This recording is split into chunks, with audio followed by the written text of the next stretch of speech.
Dieu nous parle. Chaque jour, Charles et Carole vous présentent la leçon de l'école du sabbat.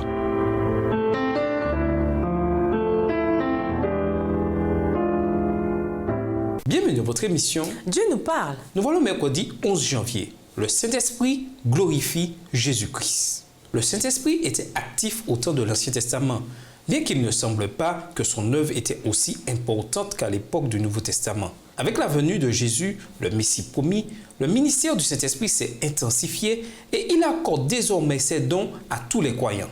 Tandis que le Nouveau Testament nous dit que le Saint-Esprit est actif de bien des manières dans notre vie spirituelle et dans la vie de l'Église, son œuvre la plus importante est peut-être de glorifier Jésus-Christ. Lisons Jean 16, les versets 13 et 14 et Jean 15, le verset 26. D'après Jésus, quelle est l'œuvre du Saint-Esprit? En quoi toute autre action du Saint-Esprit est-elle liée à cette œuvre centrale? Jean 16, versets 13 et 14.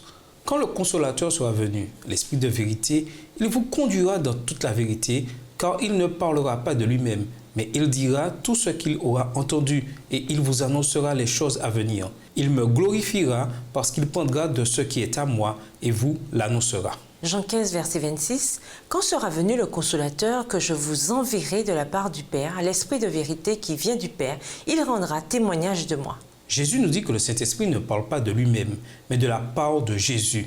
Son œuvre consiste à élever l'œuvre rédemptrice de Jésus.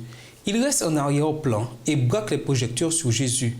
On a dit avec beaucoup de pertinence que le message que l'Esprit nous adresse n'est jamais « Regardez-moi, écoutez-moi, venez à moi, apprenez à me connaître », mais toujours « Regardez-le et voyez sa gloire, écoutez-le et entendez sa parole, allez à lui et recevez la vie, apprenez à le connaître et goûtez à son don de joie et de paix ».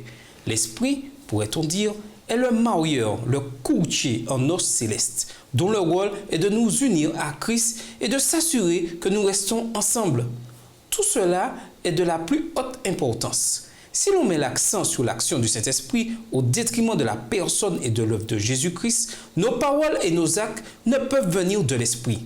Aussi important que soit le Saint-Esprit pour notre vie spirituelle, il ne doit jamais prendre la place qui revient uniquement à Jésus-Christ dans nos pensées et pour notre salut.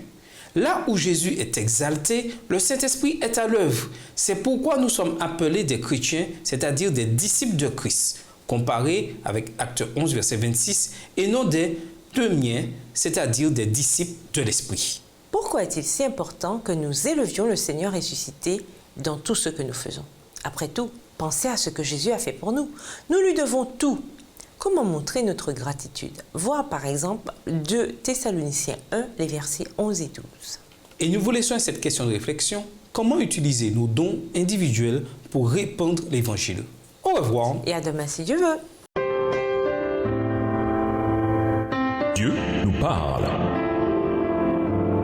Chaque jour, Charles et Carole vous présentent la leçon de l'école du sabbat.